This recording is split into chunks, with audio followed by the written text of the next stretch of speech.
A big hello to my 14 subscribers. Welcome back to Learn to Bloom. So, this is the place where we're going to talk about garden fun. We're not in my garden, so that might be kind of confusing for anyone watching this for the first time. So this is not my garden. This is my bedroom, also known as my office. So, what am I doing in here? I am here because I've been planning my very first YouTube video series. So, I don't even know if that's a thing. Is that a thing? Is there a YouTube video series? Well, there is now. How many of you, raise your hand, raise your hand. How many of you have a blank slate backyard?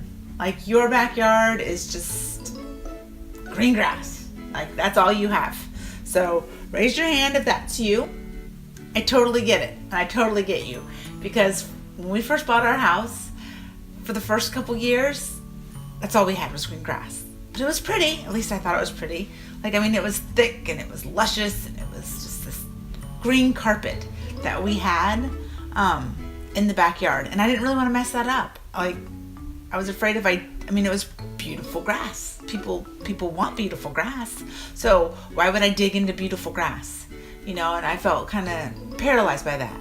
So in this, a couple years passed, we have kids, we have dogs. The grass didn't look so great, but I still was paralyzed and now I want to plant something, but what's going to be the perfect thing to plant back here? So perfection held me back, and I wasn't able to just jump in and do. I wanted a fruit tree, but where am I going to plant the fruit tree? Where's the best place to plant the fruit tree, and how am I going to do that?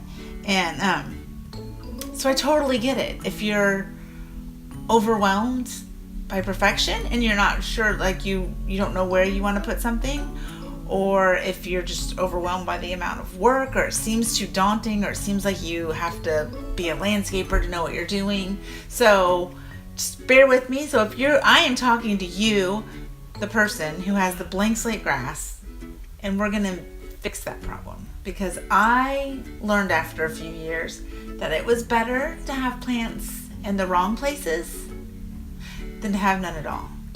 Because especially when you have little kids, and you may not have little kids, but you aren't going to get ladybugs in your backyard, or butterflies, or caterpillars. You're not going to get that stuff if you just have grass. Here in Texas, you're going to get fire ants.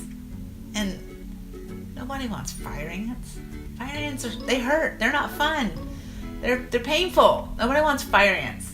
So I had to, but once I started planting butterfly weed and getting caterpillars, and we started planting, we planted our lemon tree, and we did all these things, and it was wonderful. But it took me a while. So I understand where you might be right now. Why am I doing this video? And I said I was doing a series. What does that even mean? So my friend Amy has been talking for a while about how she would like to put flowers in her backyard.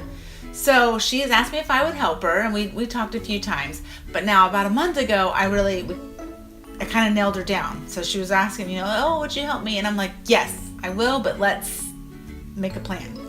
I thought it would be beneficial if I shared kind of what I went through in the beginning with her. So I already did phase 1 with her, the planning portion. And so I thought I would share that with you guys.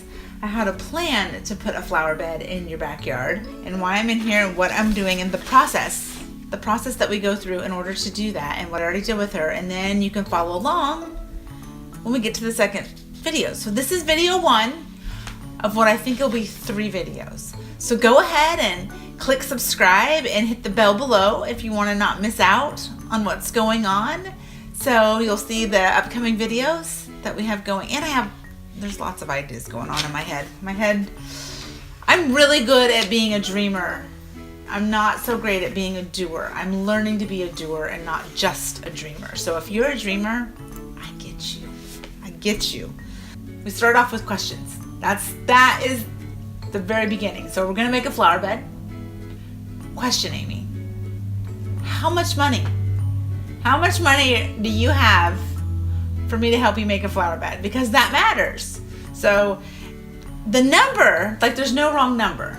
The number doesn't really matter. I just need to know what my boundaries are. I need to know the fence, because I'm really great with working in a fence. And I don't mind if the fence is tight.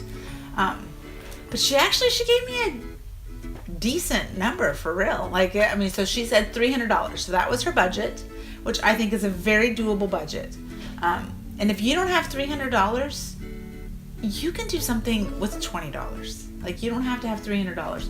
You know, you could easily spend $2,000. Like, I could easily spend $2,000 and do my backyard.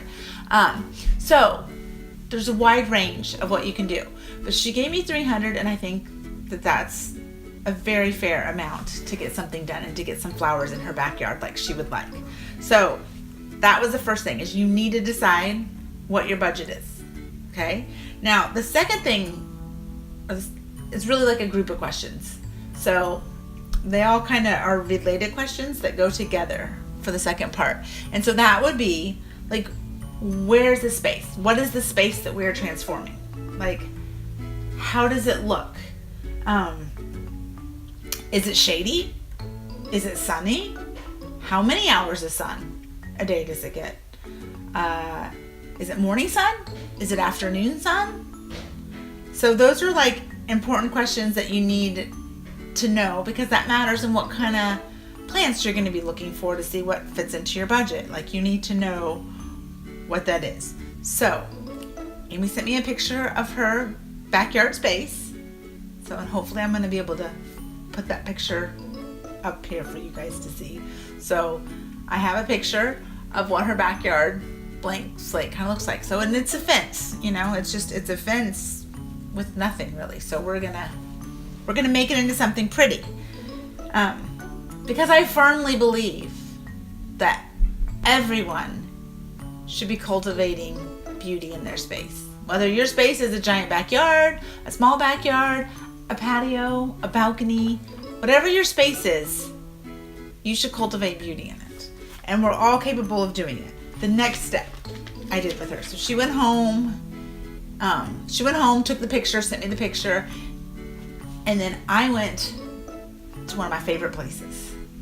Now, hold tight, because some of you get really stressed out by this place. But this place is Pinterest.